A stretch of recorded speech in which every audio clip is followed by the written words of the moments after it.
लोकसभा में रक्षा मंत्री राजनाथ सिंह ने ऑपरेशन सिंदूर पर चर्चा की। उन्होंने वीर सैनिकों को नमन करते हुए कहा कि सेना ने 22 मिनट में 9 आतंकी ठिकाने तबाह किए और 100 से अधिक आतंकियों को मार गिराया। उन्होंने बताया कि पाकिस्तान ने युद्ध विराम के लिए खुद अपील की। राजनाथ सिंह ने कहा कि ऑपरेशन रोका है, खत्म नहीं, और जरूरत पड़ी तो दोबारा चलेगा। विपक्ष के सवाल सही नहीं है। हमारी सेना हर स्थिति में सक्षम और तत्पर है। लोकसभा में कांग्रेस सांसद गौरव गोगोई ने सरकार की विदेश नीति पर सवाल उठाए।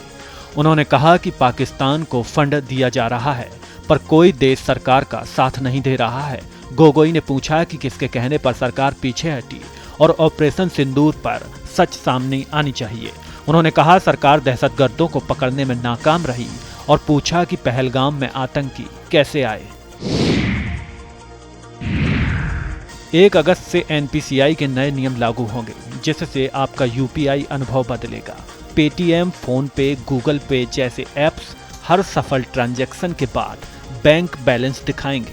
बैलेंस चेक की सीमा अब केवल 50 बार होगी। साथ ही auto payments non peak hours में ही प्रोसेस होंगे, जिससे सिस्टम की दक्षता बढ़ेगी। सपा सांसद डिंपल यादव ने कहा कि एनडीए नेताओं का विरोध प्रदर्शन सही दिशा में है, लेकिन अच्छा होता अगर वे मणिपुर हिंसा और महिलाओं के लिए भी ऐसे ही खड़े होते। ऑपरेशन सिंदूर के बाद भाजपा नेताओं द्वारा सेना अफसरों के खिलाफ की गई बयानबाजी पर भी सवाल उठाए और कहा कि एनडीए को उस पर अब भी आवाज उठानी चाहिए थी। ऑपरेशन सिंदूर पर बोले अखिलेश यादव ने सेना को बधाई दी और कहा कि मौका मिला तो पीओके भी लिया जाता। उन्होंने कहा कि बार बार आतंकी घटनाएं हो रही हैं, जिससे सरकार को जवाब देना चाहिए। अखिलेश ने पूछा कि आतंकी कौन थे और उन्हें जमीन या आसमान में छुपना पड़ा। उन्होंने सरकार से आतंकियों के बारे में पूरी जानकारी देने की मांग की, ताकि जनता को सच पता चले। बीएसपी अध्यक्ष मायावती ने कहा कि आज ऑपरेशन सिंदूर पर चर्चा होनी है। उन्होंने कामना की महिलाओं के सिंदूर कभी उजड़े नहीं और मां भारती को अपने बेटे गंवाने न पड़े।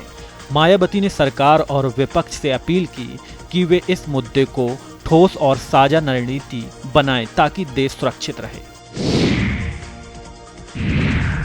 सपा अध्यक्ष अखिलेश यादव ने सीएम योगी के कार्यकाल को लेकर कहा, ये कोई रिकॉर्ड होता है क्या? काम न करने का रिकॉर्ड होगा तो उनके नाम। उन्होंने आरोप लगाया कि योगी दूसरे के काम को अपना बताते हैं, साथ ही लखनऊ में अंदरूनी सुरंग खुद खोदे जाने की बात भी कहते हैं। सपा सांसद अवधेश प्रसाद ने कहा कि ऑपरेशन सिंदूर पर चर्चा 21 जुलाई को होनी चाहिए थी। उन्होंने पूछा कि सरकार ने इस घटना पर क्या कदम उठाए और ट्रंप के बयान पर सरकार का रुख क्या है। अवधेश ने डिंपल यादव को सभी महिलाओं की आदर्श बताते हुए उनके खिलाफ दिए गए बयान को गलत बताया। कैबिनेट मंत्री संजय निषाद ने कहा कि प्रदेश में कुछ अधिकारी खराब हैं और सरकार की मनसा के अनुरूप काम नहीं करते। उन्होंने चेतावनी दी कि ऐसे अधिकारियों से शासन को नुकसान हो रहा है। ऊर्जा मंत्री एके शर्मा ने ट्वीट पर बड़ा आरोप लगाया कि कुछ अराजक तत्व यूनियन में साजिश रच रहे हैं।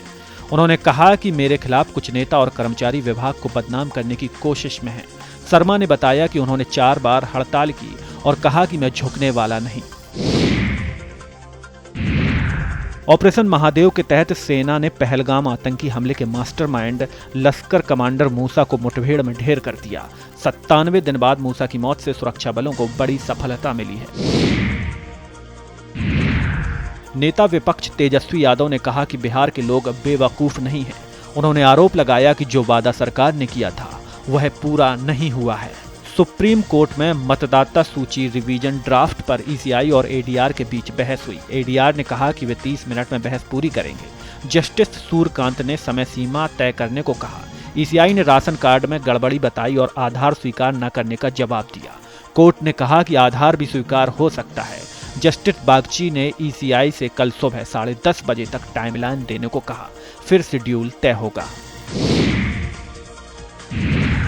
परिवहन मंत्री दयाशंकर ने बाढ़ प्रभावित क्षेत्र का दौरा किया और सरकार की परियोजनाओं पर सवाल उठाए। उन्होंने नए कटान रोधी परियोजना की जांच कराने का भरोसा दिया। बाढ़ कटान कार्य को असंतोषजनक बताते हुए दयाशंकर ने बलिया विधानसभा के मालदेपुर घाट का निरीक्षण किया। जेल में बंद सपा नेता आजम खान की याचिका पर हाई कोर्ट में सुनवाई हुई। उन्होंने ट्रायल कोर्ट को अंतिम फैसला सुनाने से रोक लगाने की मांग की और 30 मई के आदेश को चुनौती दी। सुनवाई जस्टिस समीर जैन की सिंगल बेंच में हुई। अगली सुनवाई 4 अगस्त को होगी। कांग्रेस राज्यसभा सांसद प्रमोद तिवारी ने कहा कि बिहार में लोकतंत्र की हत्या हो रही है, लेकिन सत्ता पक्ष हमें बोलने नहीं दे रहा।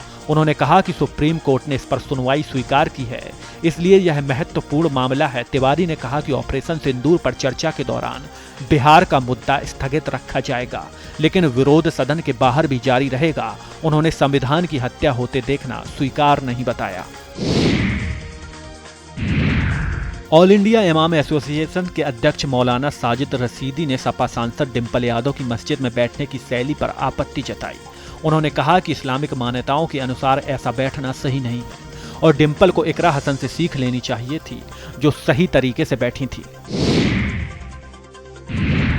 केंद्रीय मंत्री शिवराज सिंह चौहान ने कहा कि विपक्ष ऑपरेशन सिंदूर पर चर्चा से क्यों भाग रहा है, जबकि उन्होंने खुद इसकी मांग की थी। उन्होंने सवाल उठाया कि क्या विपक्ष आतंकवाद पर चर्चा नहीं होने देना चाहता और नकाब हटने का डर है। शिवराज ने पी चिदंबरम पर भी आरोप लगाया कि वे पहलगाम में पाकिस्तान के हाथ होने के सबूत मांग रहे हैं और कांग्रेस उसी भाषा का इस्तेमाल कर रही है। सपा सांसद इकरा हसन ने डिंपल यादव पर मौलाना साजिद रशीदी की टिप्पणी को शर्मनाक बताया। उन्होंने कहा कि एक महिला जनप्रतिनिधि और बड़ी पंचायत की सदस्य पर इस तरह की टिप्पणियां अस्वीकार्य हैं। इकरा ने कहा ऐसे लोगों पर कड़ी कार्रवाई होनी चाहिए और उनका सामाजिक बहिष्कार होना चाहिए। उन्होंने स्पष्ट किया कि ये धर्मगुरु नहीं, ना ही किसी धर्म के ठेकेदार हैं, इसलिए महिलाओं पर टिप्पणी करने का अधिकार किसी को नहीं है।